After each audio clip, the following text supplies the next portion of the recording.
अस्सलामुअलैकुम वरहमतुल्लाहि वबरकातुहू।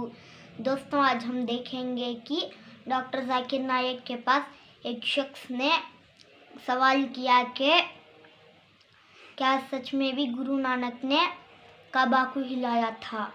अब इसका जवाब हम डॉक्टर जाकिर नायक से सुनेंगे। प्रोग्राम में आने में थोड़ा सा देर हो गई मेरे को, और अगर मैं यहाँ नहीं आ पाता तो शायद अपने आप को ज़िंदगी भर माफ़ नहीं कर पाता।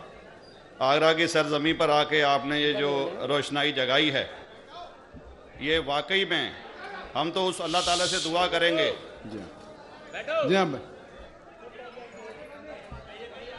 अल्लाह ताला से दुआ करेंगे कि आप जैसे 10-20 और नेक दिल और इतने पढ़े लिखे, इतने इंटेलेक्चुअल आदमी और पैदा करें, जिससे कि जाके आप भारत का कोना कोना, देश का कोना कोना रोशन करें।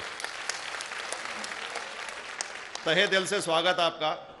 मेरा एक छोटा सा सवाल से पहले थोड़ा सा, एक हमारे भी गुरु ग्रंथ साहब के अंदर गुरु नानक साहब ने पूरी दुनिया का चक्कर लगाया, जिसके अंदर मक्का मदीना भी शामिल है।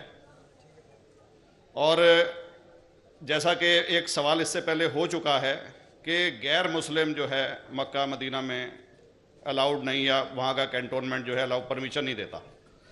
मगर ये तो तय है, आप मानते हैं, इस्लाम मानता है, हम मानते हैं, हमारे ग्रंथों के अंदर दर्ज है। गुरु नानक साहब के 2 चेले थे, एक बाला और एक मर्दाना, एक हिंदू और एक मुस्लिम। मर्दाना की बहुत ख्वाहिश थी कि मुसलमान जब तक पूरा मुसलमान नहीं कहलाने का हकदार, जब तक कि वो काबा का दर्शन ना कराए, तो गुरु नानक साहब उसको लेके और काबा गए। हमारे ग्रंथ के अंदर जो दर्ज है कि जब वो वहाँ पहुँचे, उन दिनों बहुत लंबा ये किस्सा है, 1 साल लगता था, और वो रूट सारा उसका वर्णन है।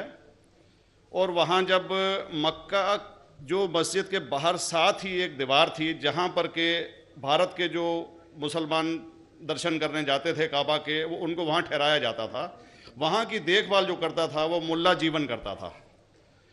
जब गुरु नानक साहब अपने चेलों के साथ में वहाँ पर पड़े थे, तो सुबह जब मुल्ला जीवन वहाँ की सफाई करने के लिए आया, तो उसने देखा गुरु नानक साहब के जो पैर थे वो काबा की तरफ थे। वो गुस्से में चिल्लाया कि ये कौन काफिर है जो कि काबा की तरफ पैर करके पड़ा है, और उसने गुस्से के अंदर आके उनके पैरों को झटका दिया, दूसरी तरफ किया। तो हमारे ग्रंथ के अंदर दर्ज जो किस्सा है उसके अंदर ये है कि काबा भी उस समय हिल गया। जिधर गुरु नानक के पैर जाते थे काबा उधर मुड़ता था।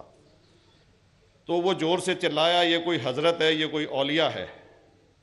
तो उस समय के जो काजी थे मक्का के, काजी रुकनुद्दीन साहब थे, और शाह शरफ, कई हस्तियों के नाम हैं उसमें। तो मैं ये जानना चाहता हूँ कि ये वर्जन को आप मतलब एग्री करते हैं, और करते हैं तो इसका हमारे मुस्लिम ग्रंथों के अंदर किस तरीके से उल्लेख है, ये कृपया बताएं। भाई साहब ने एक सवाल पूछा अपने गुरु ग्रंथ साहिब के मुतालिक, और अल्हम्दुलिल्लाह मैं भी गुरु ग्रंथ साहिब पढ़ चुका हूँ। और जिस तरीके से, क्योंकि वक्त मुख्तसर सा होने की वजह से मुझे वक्त नहीं मिला कि गुरु ग्रंथ को भी कोट करूँ। आपका सवाल का जवाब देने के पहले मैं आपसे ज़्यादा चाहूँगा कि इवन गुरु ग्रंथ की किताब पढ़ेंगे आप, ग्रंथ जिसे अधिग्रंथ कहते हैं, और कोई सिख से पूछेंगे कि खुदा का तसव्वुर क्या है, सबसे बेहतरीन जवाब कोई सिख दे सकेगा, वो आपको कोट करेंगे जापू जी, जो गुरु ग्रंथ साहिब अधिग्रंथ के सबसे पहले चैप्टर है, सबसे पहला श्लोक, जिसके कहते हैं जापू जी। इसके मानी है कि God is true, he is only one, he is not begotten and is free from fear and want. क्योंकि मैंने अंग्रेजी में पढ़ा हूँ, इसलिए मैं अंग्रेजी में उसे कह रहा हूँ कि खुदा एक ही है, वो हक है, और वो ना किसी को जना है ना किसी को जनेगा, और वो इमॉर्टल है, ना कभी मर सकता है। और इसको सिखिज्म में जो खुदा को कहते हैं Omkara, in manifest form he is Omkara, and unmanifest form he is एक ओमकारा। और कई इसके एट्रीब्यूट्स है, मिसाल के तौर पे परवरदिगार, अकल, और उसे रहीम कहा गया है, Wahe Guru as one God कहा गया है, और it is strictly against idol worship and अवतारवादा। भाई साहब का सवाल था कि उनने ग्रंथ में पढ़ा कि गुरु नानक साहब मक्का के, और उनका पैर काबा की तरफ था, और कोई मौलवी ने पैर को हिलाए और काबा हिल गया। क्योंकि ये age of science and technology है, अगर कोई चीज़ जो किताब हजारों साल पहले लिखी गई है, 10,000 साल या 4,000 साल, तो शायद उसके बारे में हिस्टोरिकल रिकॉर्ड मिलना मुश्किल है। हालांकि इवन जीसस क्राइस्ट के बारे में 2000 साल हिस्टोरिकल रिकॉर्ड है, क्योंकि सिखिज्म जो एकदम नया मज़हब है, जितने मज़ाहिब के मुकाबले हिंदुस्तान में नया है, कुछ सैकड़ों साल पहले 15th सेंचुरी में, towards the end of the 15th century, Guru Nanak साहब जो पंजाब के थे, ये मज़हब तो कायम हुआ। हार्डली 400-500 ईयर, 400-500 साल।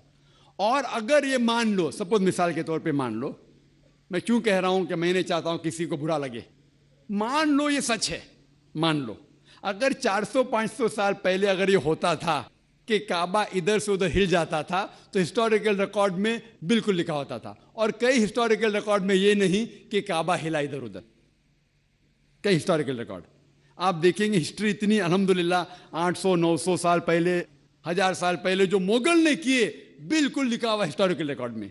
तो ये कहना कि गुरु नानक साहब वहां गए और काबा हिल गया, ये बिल्कुल साइंस के खिलाफ है, क्योंकि साइंस में कोई भी रिकॉर्ड नहीं है, वहां के देश के रिकॉर्ड में कहीं भी नहीं कि काबा हिला। तो इसलिए हम कहते हैं कि हो सकता है ये गलती से किसने लिखा होगा।